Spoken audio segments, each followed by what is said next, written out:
Hola estudiantes del primer nivel medio jornada tarde del CIE Educación para Todos. Espero que todos se encuentren muy bien y cuidándose. Damos inicio a lo que es la semana 25 de las clases remotas o virtuales que corresponden del 19 al 22 de octubre. El tema de hoy es teoría celular. El objetivo de la clase es conocer la importancia de la investigación científica en la generación de la teoría celular. Recordar que este objetivo es parte de los objetivos priorizados que vienen emanados del Ministerio de Educación, ¿ya? Como siempre tenemos un enlace para que puedan ver el contenido también explicado de una forma más animada, con dibujos, acerca de lo que es la teoría celular, ¿bien? Y recordar lo que vimos la semana anterior, ¿ya? Que espero que hayan visto los videos. Vimos que existen dos tipos de biomoléculas, las inorgánicas y las orgánicas. Las primeras, que se llaman inorgánicas, son las moléculas que no presentan carbono en su estructura química. ¿Qué quiere decir? Que el elemento químico del carbono que se simboliza con la letra C no va a estar presente en esa estructura química. Y acá tenemos a dos, las sales minerales y el agua. Dentro de las sales minerales tenemos todo lo que tiene que ver con el ion calcio, Ca+2, que participa en la contracción muscular, ya cuando nosotros caminamos, cuando hacemos deporte. El sodio, el ion sodio y potasio, el Na más y el K más, que participan en el impulso nervioso, ¿ya? Todo lo que tiene que ver con la sinapsis y todo el impulso, por ejemplo, que podamos hablar, que podamos caminar, que podamos recibir la luz, algún estímulo, todo a través del impulso nervioso. También regula lo que es la presión sanguínea, el sodio, por eso si comemos muchos alimentos con sal nos puede subir la presión, el rojo. Transportar el oxígeno, ¿cierto? A través de los glóbulos rojos, el ion hierro, y formar parte de la clorofila, ya en este caso el magnesio en las plantas. Mientras que por otro lado, las inorgánicas tenemos el agua, que sabemos que es un disolvente universal, que lo vimos ya como una disolución, ¿cierto? Que tiene alta tensión superficial, capilaridad, calor específico, y los puntos de ebullición de acuerdo a la escala Celsius, porque recuerden que hay otras escalas también que Kelvin y Fahrenheit, donde hierve el agua 100 grados Celsius, donde se congela 0 grados Celsius, ¿bien? Y por otro lado tenemos las moléculas orgánicas, ¿ya? Y en este caso se caracterizan por tener en su estructura química el elemento químico carbono, ya que se abrevia con la letra C. En este caso tenemos carbohidratos, lípidos, proteínas y ácidos nucleicos. Dentro del ácido nucleico tenemos el ADN y ARN. Recordar que los carbohidratos, por ejemplo, nosotros los podemos encontrar en los alimentos, ¿ya? Son energía que vamos a tener inmediata para nosotros poder llevar a cabo nuestra vida, ¿ya? Alimentos como ¿qué? Por ejemplo, legumbres. Lípidos, vamos a encontrarlos, acá vamos a tener energía que se guarda a largo plazo, ¿cierto? En este caso vamos a tener clasificación de varios lípidos, algunos que poseen eh, ácidos grasos, otros no, ¿bien? Y en este caso, por ejemplo, se almacenan. Ya tenemos también lo que son los frutos secos, las paltas, mucho lípido. Y las proteínas, todo lo que tenga que ver con carne de origen obviamente animal, ya esto incluye carnes blancas y rojas de pescado, ¿cierto? Vacuno. Y los ácidos, y bueno, y ella tiene la función de, por ejemplo, transportar el oxígeno, ayudarlo al tema de la inmunidad. Y los ácidos nucleicos, ADN y ARN, que almacenan nuestra información genética. ¿Bien? Y para la clase de hoy vamos a ver lo que es el estudio de la célula a través del tiempo, ¿ya? Que nos va a llevar a dar como resultado los postulados de la teoría celular, que hasta hoy se mantiene vigente, que si bien, de acuerdo a las investigaciones, han modificado, han cambiado, pero se mantienen tres pilares fundamentales en base a la teoría celular, ¿ya? Bueno, los científicos, antes también llamados, o biólogos, antes también llamados naturalistas, ¿ya?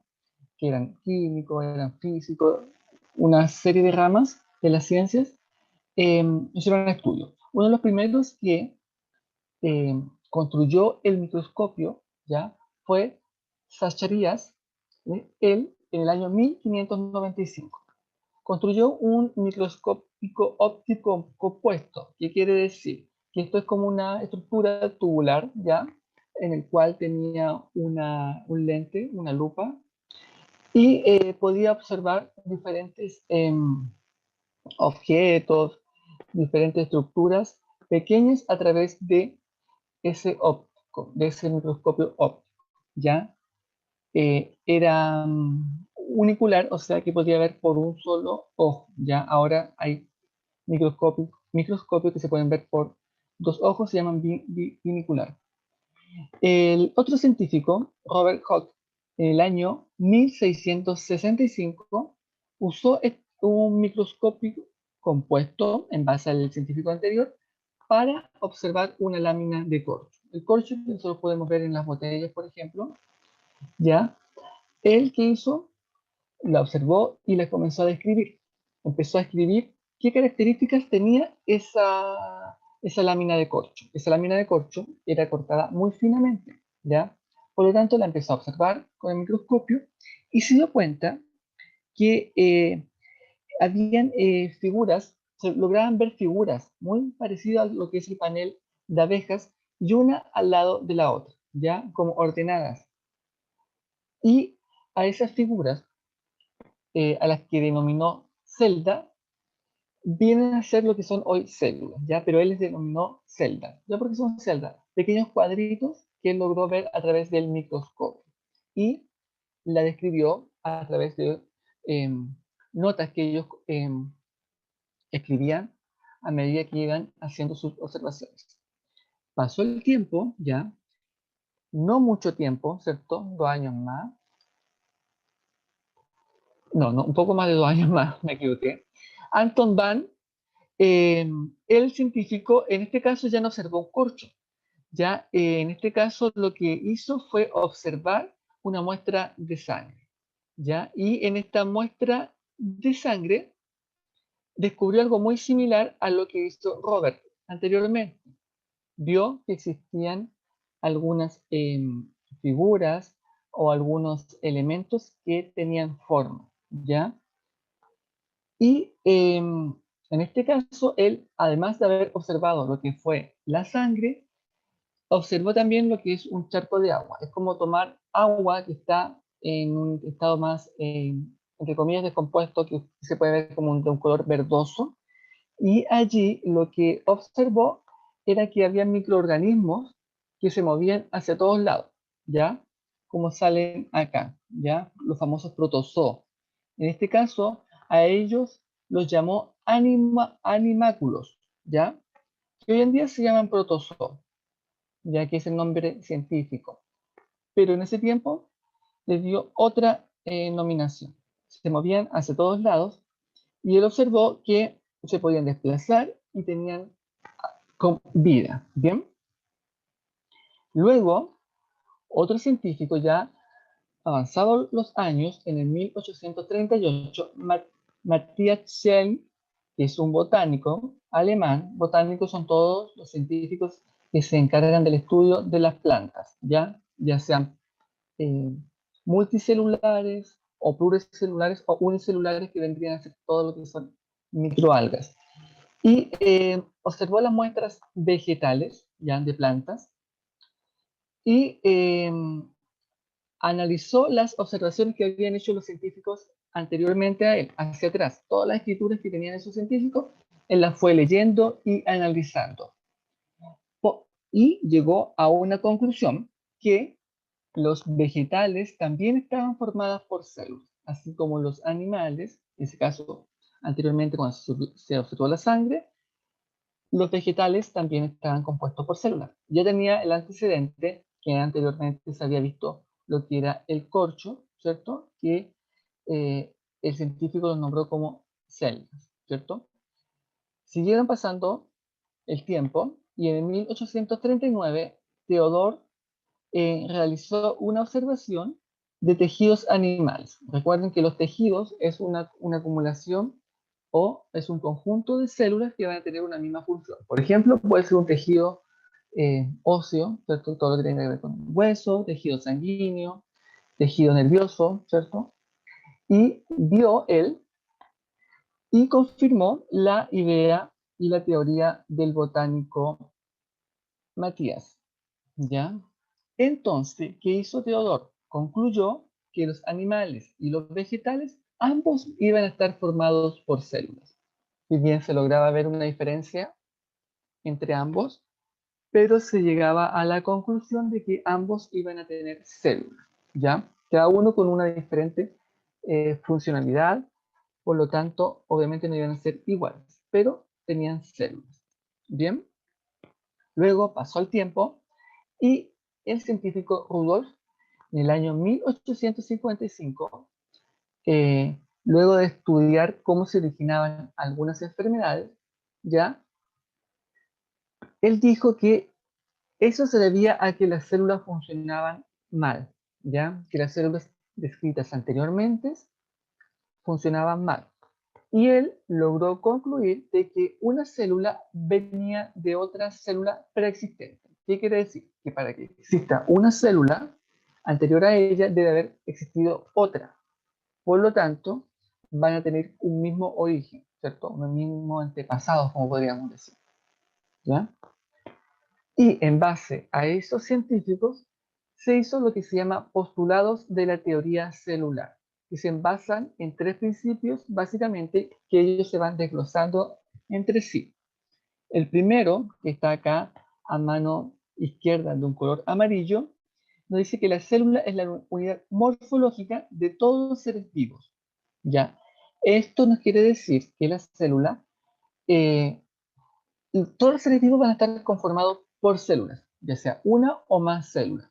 ¿Ya? Si vemos la bacteria está formada por una célula, es un organismo unicelular.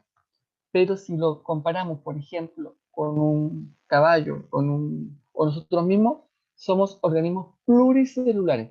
Y si bien vamos a estar formados por la célula animal, pero vamos a tener muchas células especializadas y van a ser diferentes. ¿Ya? A eso se le refiere que es la unidad morfológica de todos los seres vivos. Obviamente, también en los vegetales van a estar formados por la célula vegetal, que de acuerdo al tipo de vegetal va a tener una especialización, ¿cierto? No va a ser los mismos tipos de células que va a tener un cactus a que tenga por ejemplo, un helecho, ¿cierto? Va a cambiar porque las condiciones climáticas del cactus, ¿cierto? Son más áridas en comparación a un helecho que necesita unas condiciones climáticas mucho más húmedas, ¿bien? El segundo teoría celular, postulado de teoría celular que está acá en medio de color verde, nos dice que la célula es la unidad fisiológica de los organismos, ¿ya? La célula, en este caso, es capaz de llevar a cabo muchos procesos que van a ser necesarios para que la vida permanezca. En este caso, por ejemplo, ayudar a la respiración celular o la producción de ATP. En este caso, por ejemplo, la célula tiene un organelo que se llama mitocondria que nos ayuda a eso, ¿cierto? A eso se refiere a la unidad fisiológica de los organismos. Y el tercer postulado a mano derecha, ya de un color verde, o sea, verde, celeste, nos dice que es la estructura de origen y de herencia, ¿cierto? Esto nos quiere decir que la célula va a tener lo que se llama el ADN, ¿cierto? Y el ADN nos va a decirnos eh, la información genética de ese individuo propiamente tal, ¿cierto? La información genética que va a tener la mamá, el papá, ¿cierto? La misma información genética que puede tener una bacteria, ¿cierto? Lo va a dar el ADN. Entonces, en base a los postulados, nos dice que la unidad morfológica, fisiológica, de estructura, de origen y de herencia. ¿Ya? Acá además al de estructura y de herencia también hay que darle el hecho de que es reproductivo, ¿cierto? Porque una célula va a provenir de otra célula, ¿cierto? Va a surgir siempre una célula a través de otra célula existente previamente. ¿Bien? Esos serían los postulados de lo que es la teoría celular.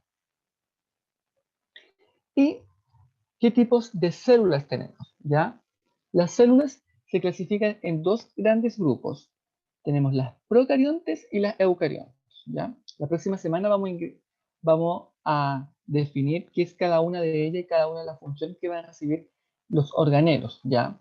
Pero les voy adelantando que las procariontes son células mucho menos complejas, son células más simples. Por ejemplo, el ADN va a estar dando vuelta en el citoplasma. El citoplasma es un líquido que va a encontrarse dentro de la célula, en el cual va a almacenar organelos celulares. Y en las procariontes, el ADN va a estar dando vuelta ahí, no va a tener un núcleo definido, ¿ya? Va a tener flagelo, pilis, que vendrían siendo esas estructuras de un color verde, ¿ya? Y algunas estructuras muy básicas, ¿ya? Y las eucariontes son células mucho más complejas, mucho más especializadas y tienen mucho más organelos que las anteriores, ¿ya? En este caso, las eucariontes se van a dividir en dos, en la animal y la vegetal. Bien, esta célula, por ejemplo, la animal y la vegetal van a tener un núcleo definido en el cual adentro se va a encontrar el material genético, el ADN, a diferencia del anterior que no la va a tener un núcleo, pero sí va a tener material genético. Y dentro del animal y la vegetal existen diferencias también. Por ejemplo, que la vegetal va a tener una estructura que se llama vacuola. Va a ocupar gran parte de lo que es la célula, en la cual se va a almacenar el agua, ¿cierto? Que necesitan las plantas. Si bien la célula animal puede tener vacuola, su funcionalidad no va a ser la misma y no va a tener el mismo rol que la célula vegetal, es mucho más pequeña, ¿ya? Es casi insignificante, ¿ya? Pero sí tiene un rol dentro de la célula. Además, otra diferencia es que la célula vegetal va a tener una pared celular que la célula animal no la va a tener. ¿Por qué tiene esa pared celular? Esa pared celular va a ayudarle a que se mantenga una estructura mucho más rígida e impida el paso de algunas sustancias, además de la membrana plasmática que la célula animal sí la va a tener, también junto con la vegetal. Pero la pared celular va a ayudar a darle una estructura más rígida a lo que son las plantas. Ya acá ingresan todos los tipos de plantas. Bien. ¿Y cuáles serían los conceptos básicos de todas las células? Tanto eucariontes como procariontes, animal como vegetal, van a tener tres elementos o componentes básicos en común entre ellas. La primera, a mano izquierda, vamos a tener lo que es la membrana plasmática, que también vamos a tener una clase específicamente para la membrana plasmática y todos los procesos que se llevan a cabo. Ya la membrana plasmática deja ingresar o deja salir algunos elementos, compuestos, sustancias, iones, ¿ya?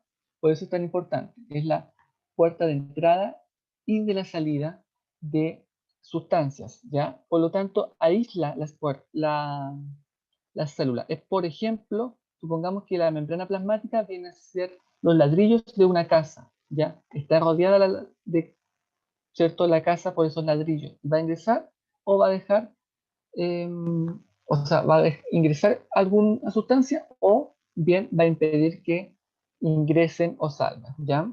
Separa el medio intercelular, que es el medio que dentro de la célula, con el medio extracelular o externo, que está afuera de ella. También otro elemento en común va a ser el citoplasma. Ya el citoplasma es una especie de líquido, ya que no es si bien es líquido, pero no es así un líquido como el agua. Está formado por iones, va a tener todos los otros organelos celulares ahí dando vueltas, lisosomas, mitocondria, lo que son el citoesqueleto, y van a darle sustento a lo que es la célula, bien, propiamente tal. Y eso se encuentra dentro de la célula. Y el último, a mano derecha, van a poseer lo que se llama material genético. Generalmente es ADN, ¿cierto? Que ya vimos en la clase anterior. Pero también puede tener ARN como lo que son las procariontes, ¿ya? Y en este caso va a estar codificado, en este caso puede estar disperso el material genético en el caso de las procariontes, o bien estar en una estructura, ¿cierto? Llamada núcleo, encapsulada el ADN, ¿ya?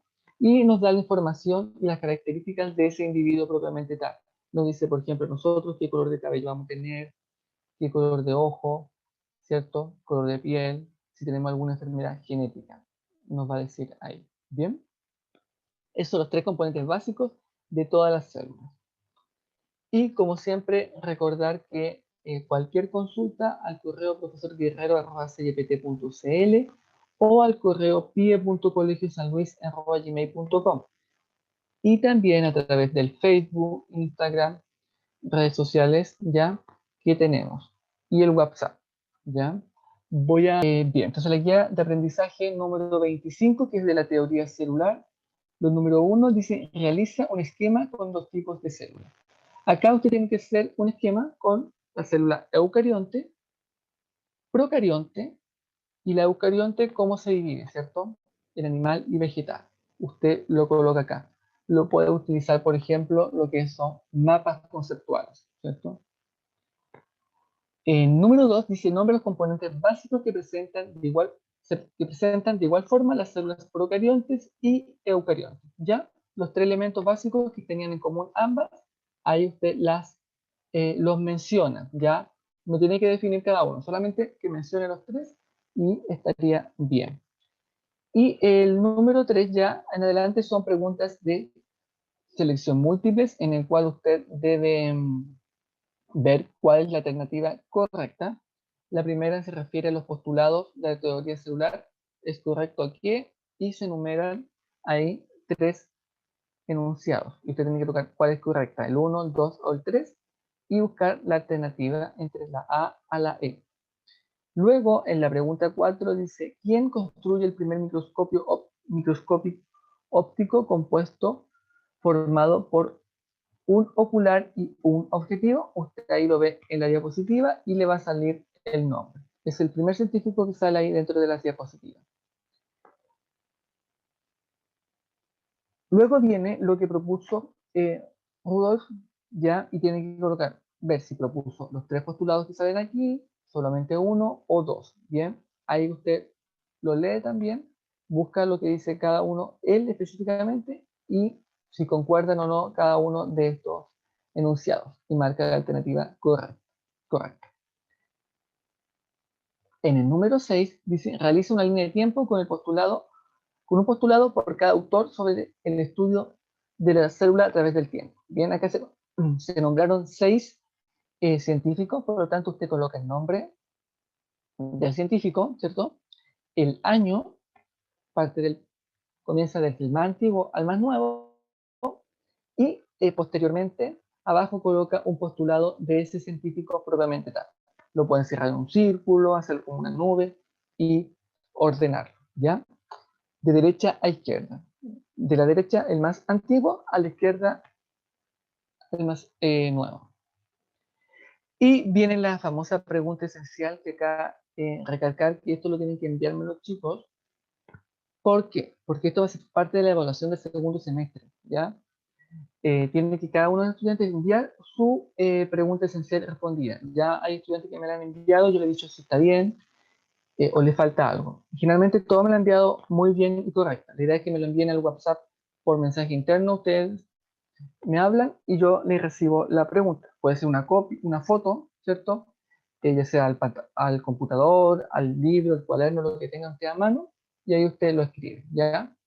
La pregunta esencial de la semana 25 dice explicar con sus propias palabras los postulados de la teoría celular. ¿Cómo ustedes entendieron lo que es la teoría celular? En base a esos tres postulados, lo colocan, ¿ya? Lo que ustedes entendieron, lo redactan. Y esta semana, en la guía número 25, vienen preguntas esenciales de semanas anteriores para irnos poniéndolo al día. ¿Ya? En este caso, por ejemplo, ya viene una de las unidades que vimos relacionado con química. La pregunta esencial número 20 dice, un fabricante de café indica en la etiqueta del producto que en una proporción, entre paréntesis, una cucharadita de masa de 1,8 gramos, hay 0,07 gramos de cafeína. ¿Cuál es el porcentaje en masa de cafeína en el café soluble? Esto usted lo hace el ejercicio utilizando la fórmula que nosotros vimos de masa a masa y la coloca. Recordad que es el porcentaje masa-masa es igual a la masa del soluto, arriba, dividido por la masa de la disolución. La masa de la disolución es el soluto más el solvente, todo eso multiplicado por 100, ¿ya? Aplicando esa fórmula, ustedes lo hacen. Primero la división y luego al final la multiplicación y les da el resultado, ¿bien? Y la pregunta esencial de la semana 21 dice mencionar cómo se encuentran clasificadas los tipos de reacciones químicas. Acá ustedes tienen que ver el dibujo, ¿ya? De la semana 21, un mapa conceptual en el cual sale cómo se clasifican las reacciones químicas, ¿ya? Si ustedes hicieron la guía, estas preguntas ya las tienen hechas, por lo tanto ustedes me la envían nomás la foto y yo se las corrijo, ¿cierto? Porque esta la hicimos, estos ejercicios, el anterior, eh, la clasificación de las reacciones químicas la hicimos en clase, por lo tanto ustedes deberían tenerla, ¿ya? O si no la tienen, la hacen, ya me hacen cualquier consulta, ¿bien?